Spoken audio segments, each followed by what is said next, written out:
MU will lose Bumo and Ama before Christmas. Roger is reluctant to return to Celtic. Oh dear, Carvajal needs another knee operation. Ex-Arsenal, I have Malaysian blood.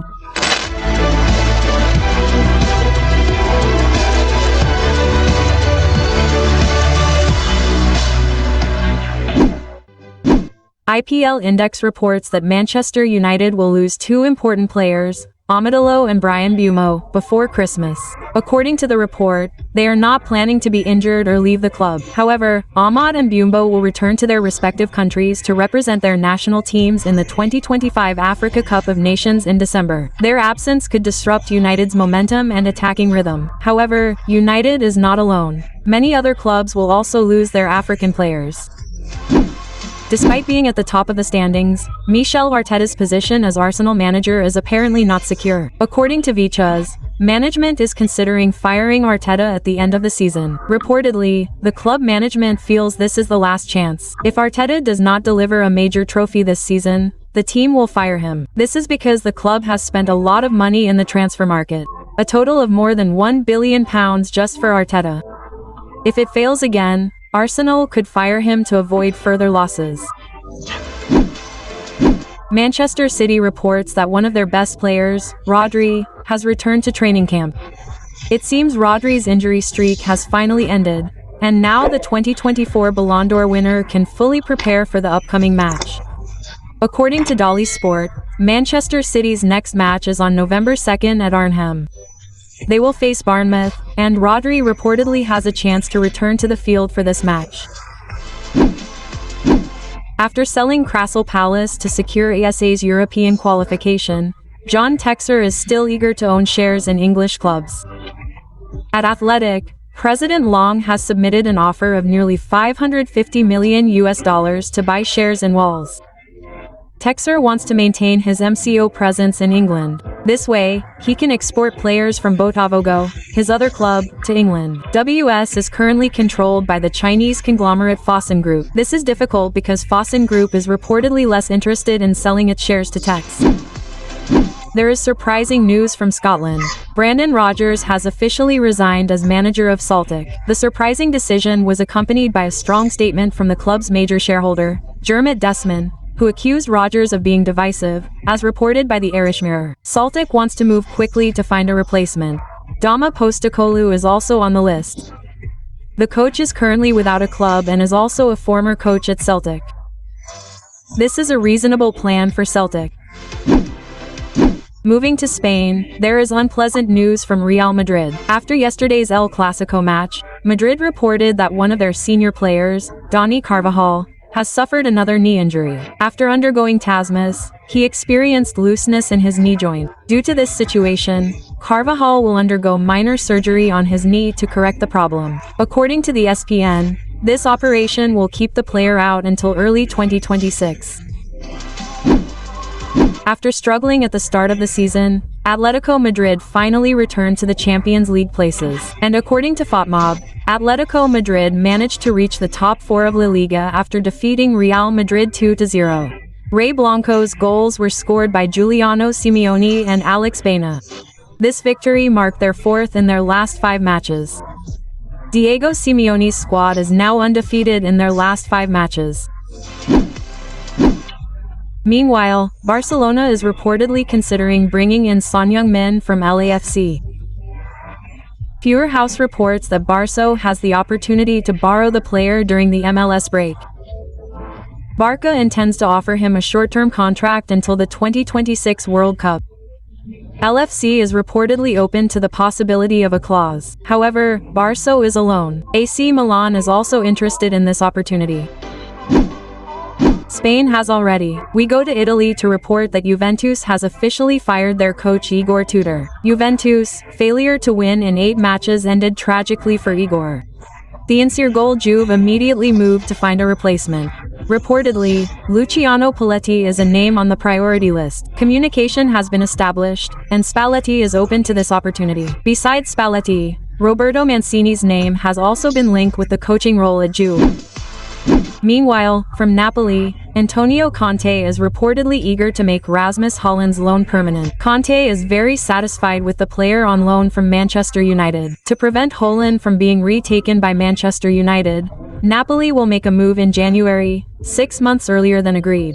According to Goal, Napoli wants to renegotiate the deal with United. The goal is to make Højlund stay permanent in the second half of the 2025-26 season.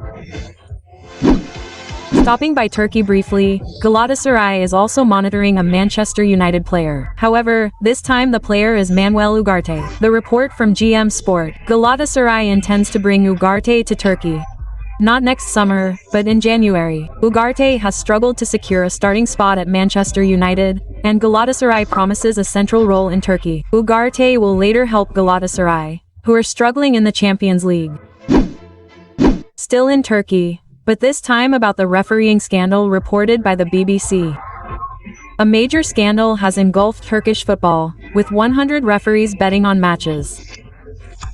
The Turkish Football Federation confirmed that of the 571 professional referees serving there, 371 had registered accounts, and 42 of them had placed bets on more than 1,000 matches.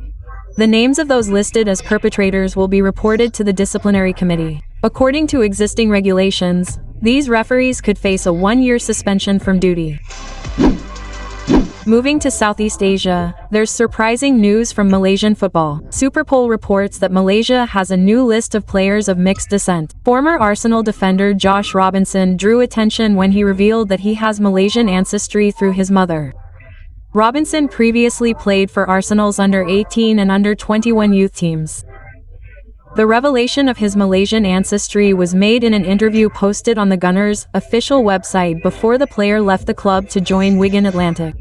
There you have it, Dick Malay. This one seems to be of genuine descent, not a super fake. Bola Sport reports that 10 of the 12 PSSI Exco members agreed to Sintayong returning as coach of the Indonesian national team. According to reports, the PSSI usually holds an Exco meeting to make decisions, including bringing in or releasing the Indonesian national team coach. However, there has been no movement so far. However, rumors say the Exco has agreed that Say should return to manage the Indonesian national team. Hearing this rumor, Sumarji tried to suppress it. He didn't want the news to cause a stir on social media. Everything would be answered after the Exco meeting. Meanwhile, good news came from the Indonesia under-17 team. As reported by CNN Indonesia, the Indonesian under-17 national team managed to hold the Ivory Coast under-17 team to a 0-0 draw. Under the guidance of coach Nova Arianto, the Indonesian under-17 team performed solidly, although they were unable to break the deadlock in this match. The result against Ivory Coast was the second friendly match for the Garuda Muda after previously losing narrowly 1-2 to Paraguay under-17. Although without a win, this friendly match is an important opportunity for the Indonesian under-17 national team to hone their strategy and mental readiness ahead of the 2025 under-17 World Cup, which will take place in Qatar in early November. Despite his team's defeat, Danny WCK was quite impressed with the transformation his former club, Manchester United, has undergone. According to Tribal Football, the Brighton striker admitted he was both impressed and surprised by the change in Manchester United's playing style. They are very organized and structured, and they always have exceptional players. Today they punished our mistakes, said Welbeck. Although West Ham United's performance has not been stable under Nuno Espirito Santo, the club's management does not want to rush, reported Tribal Football. West Ham does not want to make another wrong move and chooses to be patient until January. They will stick with Nuno. Whatever happens later when the January transfer window opens, the Hammers will provide financial support so that Nuno can buy players who fit his game plan. From England we move to Italy to discuss Napoli midfielders. Kevin De Bruyne, who reportedly suffered an injury, reported Football Italia. De Bruyne suffered a disturbance to his old injury in the match against Inter Milan yesterday. Napoli has scheduled further medical tests for KDB, but so far his condition is not good. Now Antonio Conte is worried that the player will be out for a long time. It will cause a setback in his squad who are competing for the Scudetto.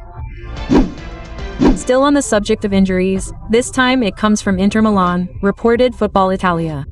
Inter is worried that Henry Mkhitaryan could be out for a month or more after the player suffered a thigh injury in the defeat against Napoli.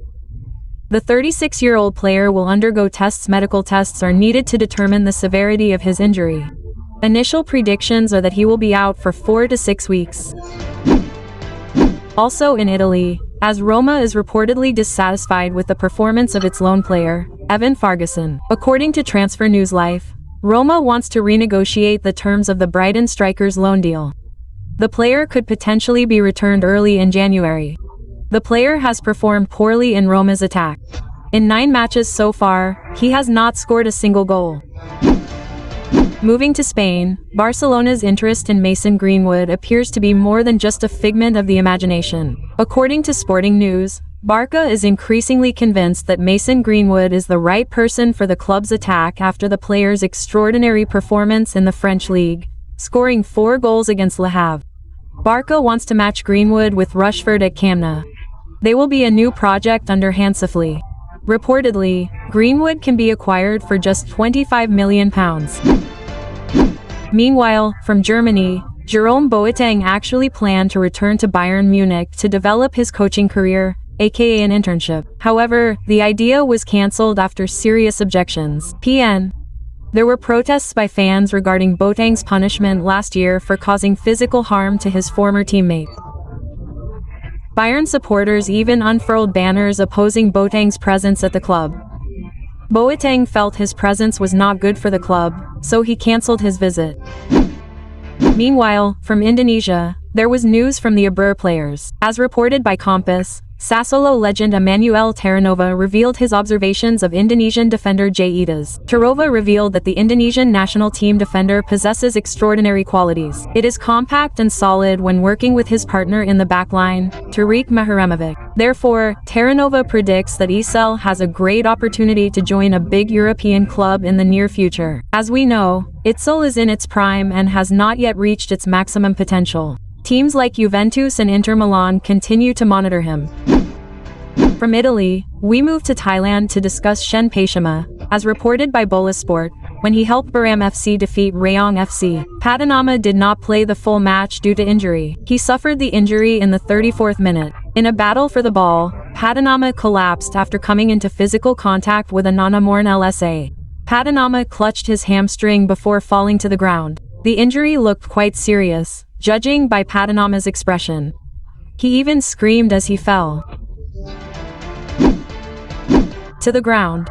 Bola Zone reported that Christian Gonzalez also provided advice to the PSSI regarding the Indonesian national team coaching position. According to reports, Oloko believes there's no harm in entrusting the Garuda squad coaching position to a local tactician. With the current squad, why not try a local coach? It could be anyone, even Firman Utina, said Christian Gonzalez. Firman Utina himself was once the coach of Dewa United Under-20 and is currently active as Dewa United's assistant coach.